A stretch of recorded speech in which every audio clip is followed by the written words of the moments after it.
They say the camera never lies, that it captures things our eyes miss, things we're not supposed to see. For most of us, hidden cameras are about safety, watching over a baby, protecting our home, catching an intruder. But sometimes, what those cameras record is worse than any burglar. Tonight, I'll be sharing with you 3 disturbing, true hidden camera horror stories, each sent in by people who swore they would never look at surveillance footage the same way again. Turn the lights down, put on your headphones, and let's begin. Story 1, the babysitter cam. This first story was submitted by a woman named Clary, who used to babysit for a young couple in the suburbs. She thought it was just another easy night watching TV while the baby slept. But the nanny cam told a different story, one she would never forget. Clary: it was the spring of 2016, and I was babysitting for a couple I'd worked for before, Amanda and Josh. They had a little boy, barely 1-year-old, sweet baby, quiet sleeper. Usually, I'd put him down around 7:30, grab some snacks, and watch Netflix until his parents got back. That night was no different. The house was spotless. The baby monitor sat on the counter, and Amanda showed me the new nanny cam they had set up in the nursery. "Don't worry," she laughed. "It's not about you. It's just for peace of mind. We can check in on our phones if we want." I nodded, pretending not to feel weird about it. I didn't like the idea of being watched, even if it wasn't aimed at me. But it made sense, new parents and all. By 8:30, the baby was asleep. I settled into the couch, scrolling through shows, half asleep already. That's when I heard the ping. The nanny cam app, it was linked to the tablet on the counter. A notification, motion detected. At first, Clary thought it was just her imagination, maybe the baby rolling over. But when she opened the app, what she saw sent chills racing through her spine. Clary, the screen flickered on. Night vision mode. The whole room washed in eerie green light. The crib was still, the baby fast asleep. But in the corner, by the dresser, there was movement. Something pale. I squinted, leaning closer. The shape didn't make sense. It wasn't a person. Not really, more like a smear of light, tall and crooked. I blinked hard, rubbed my eyes and looked again. It was gone. The app closed itself like it had glitched. I sat there, heart pounding, telling myself it was just interference. Cameras did that sometimes, right? But then the baby monitor crackled, and I heard whispering. Clary froze. The whispers weren't clear words, more like someone breathing, muttering too close to the mic. And then, a soft laugh. "Clary!" I shot up from the couch, grabbed the baby monitor, and held it close. "Hello?" I whispered, like an idiot. The laughter stopped. I ran upstairs so fast I nearly tripped, burst into the nursery, and switched on the light. The baby was fine, sleeping soundly, but the closet door was wide open. I knew I had closed it earlier. I didn't even breathe as I checked inside. Nothing but tiny clothes and boxes of diapers. No one there. I shut the door, hard, and backed out of the room, trying to calm myself. But when I went back downstairs, the tablet was on again. The nanny cam app had reopened, all on its own. And on the screen, the baby was still asleep. But the closet door, behind him, was slowly opening. Clary swore she locked that door. She swore it was shut. Yet on the feed, it creaked wider. And something white, thin, and long began to slide out into the room. Clary, I couldn't scream. Couldn't even move. It looked like a hand. But it wasn't right. Too long, with fingers that curled wrong, bending at strange angles. It reached out of the closet, hovering over the crib. The baby stirred. And then I heard it again, whispering, not from the monitor, not from the tablet, from right behind me. What Clary did next was instinct. She didn't look, didn't wait. She ran back upstairs, grabbed the baby from the crib, and bolted from the house without ever glancing at the screen again. Clary. Amanda and Josh thought I was crazy when I told them. They checked the footage later that night. But here's the thing. They said the files were corrupted. Everything from that night was static, nothing recorded. But I know what I saw, and I will never babysit again. Clary never went back to that house. Amanda and Josh eventually moved, and to this day, the footage from that nanny cam has never resurfaced. She told me she still dreams about that hand reaching from the closet, curling over the crib, inching closer and closer to the baby. And when she wakes up, she swears she still hears the whispering.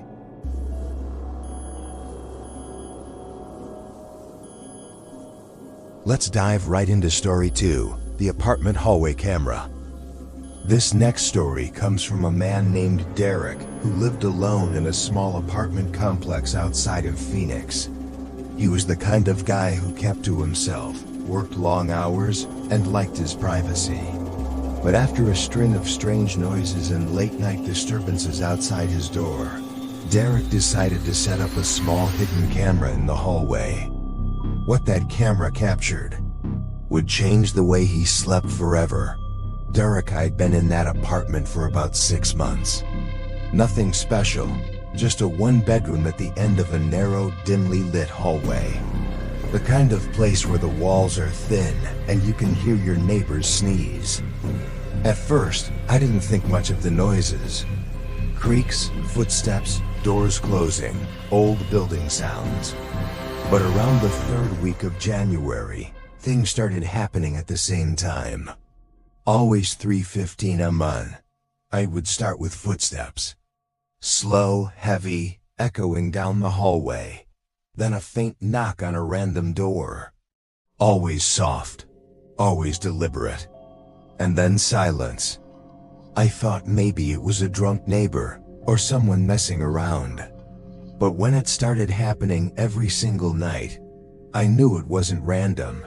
So I bought a little camera online.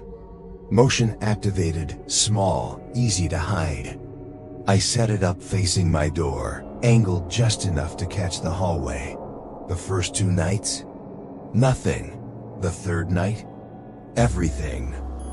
Derek reviewed the footage the next morning, expecting to see some prankster, maybe a drunk stumbling through the building. But what he saw was different. Derek.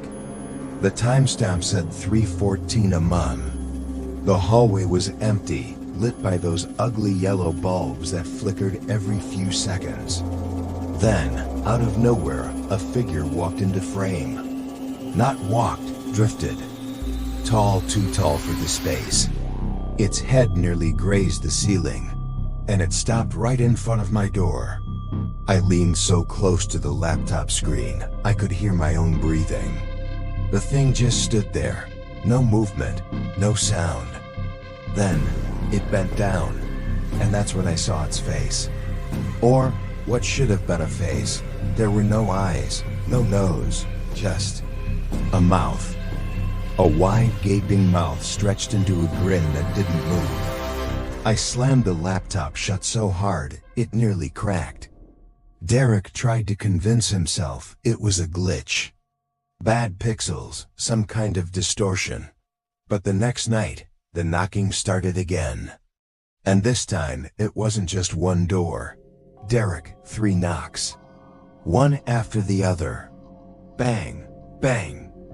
The sound carried down the hallway, steady and loud. And then my turn. Bang. It was so soft, I almost thought I imagined it. But when I checked the peephole, my stomach dropped. The hallway was empty, but the knocking didn't stop. It kept coming. Louder, faster. until it sounded like 100 fists hammering on every door at once. And then, silence. The next morning, Derek didn't want to check the footage, but he forced himself to look. And what he saw was far worse than the night before. Derek, the figure was back. This time it wasn't alone. Behind it, at the far end of the hallway, there were others. Not as tall, but twisted. Their bodies bent at impossible angles, arms dangling too long. They crept closer. And I swear, as the tall one stood at my door, the others were crawling on the walls, upside down, crawling toward me. I slammed the laptop shut again. But when I did, something knocked on my window. Second floor, no balcony. Just knock, knock, knock. Asterisk Derek never made it through another night in that apartment. He moved out within the week, breaking his lease, leaving most of his stuff behind. When I asked him why, he told me it wasn't the camera footage that scared him the most. It was what happened after. 2 days after moving, he got a call from his old landlord. Apparently, the new tenant who took his place had already complained about late-night noises and a soft knocking at 3:15 a.m.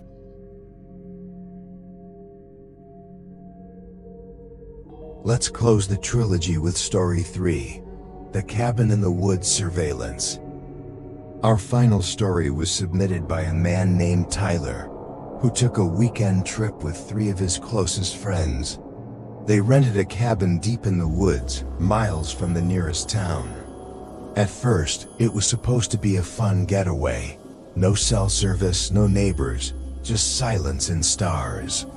But after hearing strange noises outside at night, they set up motion-triggered cameras around the cabin. And what those cameras captured turned their fun weekend into a nightmare, asterisk Tyler. We booked the cabin through a local rental site. It looked great in the photos, wood paneling, a fireplace, tucked away in the forest. It wasn't until we got there that we realized just how far from civilization it was. No Wi-Fi, barely any signal. The owner handed us the keys, gave us a warning about bears, and drove off. That was it. The first night was fine. We drank, played cards, sat by the fire. But sometime around 2 a.m., we all heard it. A whistle, long, high-pitched, coming from the trees outside. We froze, looked at each other. Then, after a few seconds, another whistle answered from the opposite side of the cabin.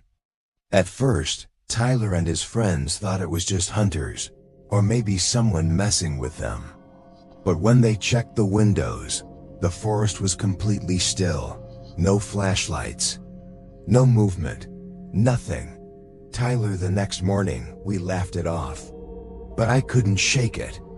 So after breakfast, I dug out the motion cameras I brought. I'd bought them for camping. They pick up movement and record clips. We set one facing the tree line, one by the porch, and one on the back of the cabin. By nightfall, I felt a little better. Like at least we'd have proof if something weird was happening.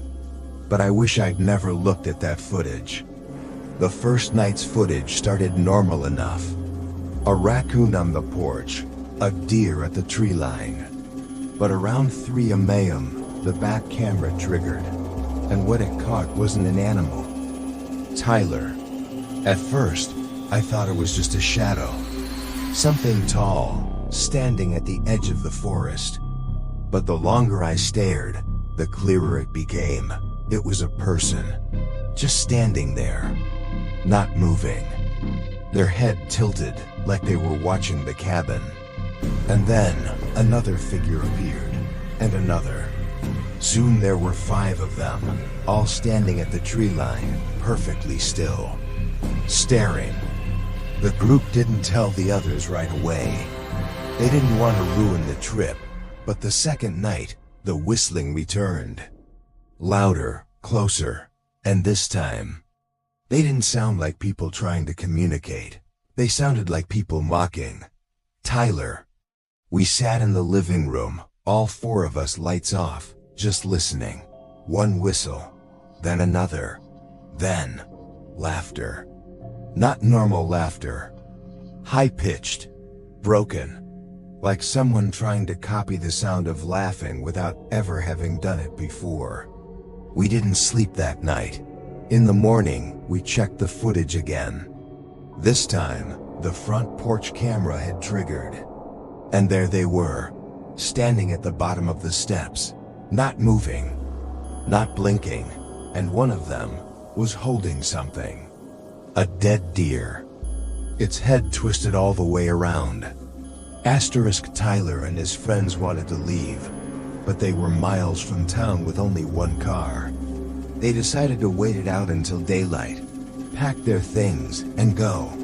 But the forest had other plans. Tyler. The last night was the worst. Around midnight, every camera triggered at once. When we looked, the screens showed movement on all sides of the cabin. Figures circling, dozens of them. Some crawled on all fours, some dragged themselves across the ground. But the worst part, one of them was already inside. The living room camera, the one we didn't even set. Somehow, it had been turned on. And it showed a figure standing in the corner of the room. Tall, thin, head tilted, watching us. We tore out of that cabin before dawn. Didn't even grab half our stuff. Just drove until we hit the highway and never looked back. To this day, Tyler has no idea how that last camera turned on, or how something got inside the cabin without breaking a lock. He says sometimes late at night, when he's half asleep, he still hears it. The whistling. Just outside his window. 3 stories, 3 sets of hidden cameras, 3 sets of nightmares captured on film. The next time you set up a camera to keep yourself safe, ask yourself, what happens if it sees more than you wanted it to? What if the real horror isn't what enters your home, but what was already there? If you made it this far, thank you for watching and listening to these disturbing true horror stories. I'd love to hear your thoughts. Which of the 3 creeped you out the most? Let me know down in the comments. And if you enjoy these late night chills, don't forget to hit that like button, subscribe, and turn on notifications so you never miss a new upload. Your support helps keep the stories coming. And who knows, maybe next time I'll be sharing your story. Until then, stay safe and don't forget to check your cameras tonight.